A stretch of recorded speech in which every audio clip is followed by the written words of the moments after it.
Ship interiors is a much desired feature for pretty much any space game fan. Fortunately, Starfield has that in abundance. In this video, we're going to check out everything we know about Starfield's spaceships. A separate quick note here, Bethesda have confirmed that there's going to be a Bethesda Starfield showcase coming up in the next few weeks or the next few months. Now, this will have some more gameplay revealed hopefully, and I suspect very likely will also contain a release date. Speculation of course, so we'll have to see. Elsewhere, the release date has been updated a little bit on Steam from a large window down to coming soon, which I guess is also a large window. Now this isn't just affected Starfield, it's affected a whole bunch of games which have also been updated today, but it's interesting to see nonetheless. Anyway, let's move on to all the information about spaceships. Let's start with the fact they're going to be fully customizable. Here you can see a full-on construction interface allowing players to build and modify their ship. You can switch out the bridge, fuselage, engines and indeed many other aspects of the ship as well.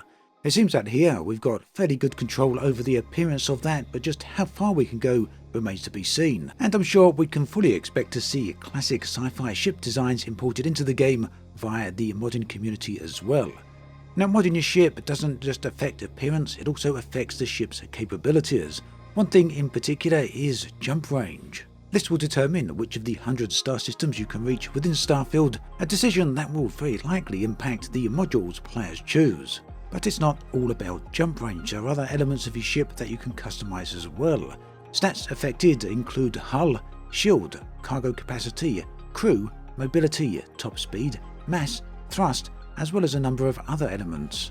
Parts and modules for your ship are provided by a variety of in-fiction manufacturers. However, these manufacturers are not the sole source of these parts. Down on the planets, players will be able to build various settlements. These will be fully customizable, you'll be able to have a crew down there, and these people will be able to construct things for you. Amongst the things they can construct are indeed ship modules. So not only will you be able to build and customize your ship, but you'll also be able to build and customize the parts for that ship as well. It's a very interesting premise and will likely get players involved in the entire process from start to finish of ship manufacturing through to ship flying.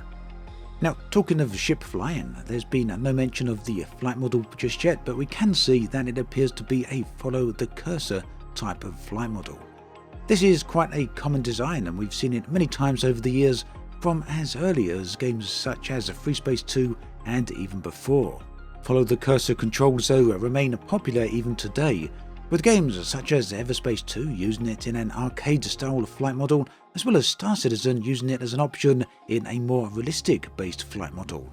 Now in terms of your favourite input peripheral, it's obvious that mouse and keyboard will be supported on PC and also game controllers on consoles as well as PC. What isn't known, at least as best as I can tell at the moment, is whether or not the game will be supporting a full HOTAS setup.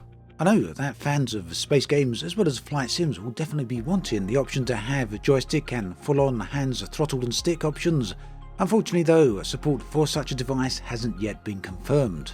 Either way, when it comes to flying, players will be free to fly around pretty much wherever they want in space.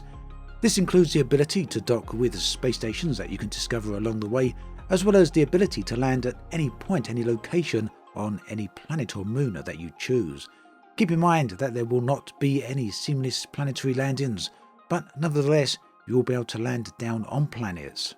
Now there's some confusion as to whether or not players will be able to fly around planets once down there in their spaceship. My understanding is that this will not be a thing, but as people pointed out quite correctly in my previous video, this has not been confirmed one way or the other by Bethesda, so for the moment, it remains somewhat of an open question. Talking of flying around in spaceships, you may be wondering how this will affect fuel consumption. Will you be able to fly as far as you want for as long as you want, or will fuel be a factor? Well, it turns out that Bethesda did do some playtesting on fuel usage, and they decided that they felt it interrupted the flow of the gameplay. When players were running out of fuel and stuck in the middle of nowhere, it really, they felt, wasn't the optimal or most desired approach to getting into the game, so they removed the requirement for fuel. However, that doesn't mean that fuel isn't in the game. What it could mean is that fuel checks will be in place and made before you can successfully make a jump. And although Bethesda may well have changed the interface by this point, keep in mind that the gameplay video does show fuel usage or an option for fuel in the interface. You can see that right here. Now, one thing that Bethesda games such as Elder Scrolls series and Fallout are well known for is their open nature. Players are usually free to explore the entire game world from more or less the first few moments of the game once they step past that stepping outside moment.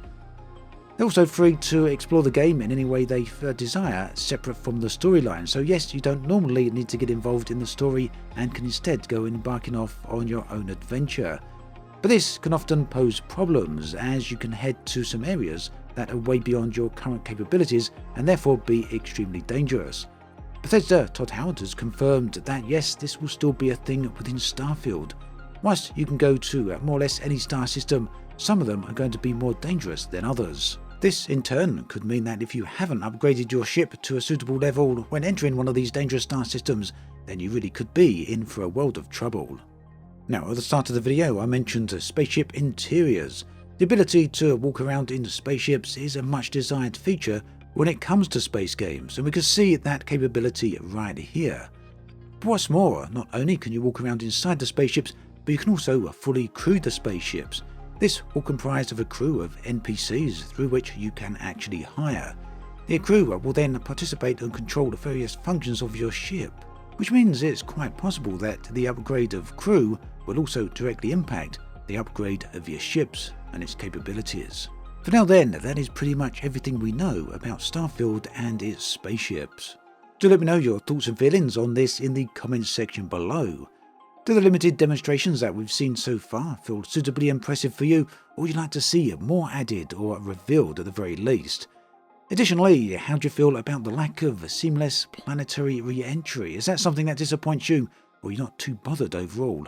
Either way, let me know that, or indeed anything else, and your thoughts about Starfield in the comments section below. Meanwhile, do check out this other video on the screen right here, where you can find out everything we know so far about Starfield's planets. Do go and check that video out. As always, thanks for watching, and I'll catch you guys and girls next time.